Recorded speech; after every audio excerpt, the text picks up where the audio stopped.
South Africa brought Israel before the International Court of Justice. How this came across, how this was decided, what were the circumstances in South Africa, and how the South African people was involved in this decision, and how do they receive it?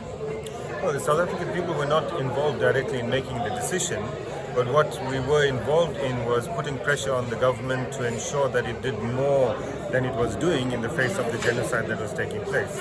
So there was pressure on the government from civil society, the solidarity movement, as well as from within the ranks of the ruling party, the African National Congress. The decision was made entirely by government, very quietly. And once it was announced by the ICJ first that South Africa had brought this case, it was received with massive support across the country.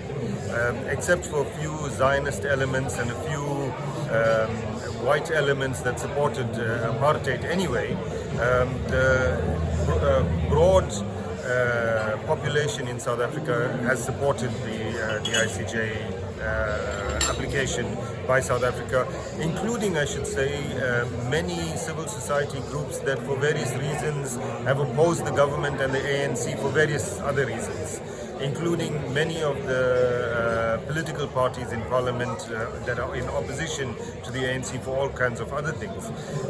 I might just point out that of the 4 lawyers, South African lawyers that presented the case at the ICJ, all of them have taken up cases against the South African government.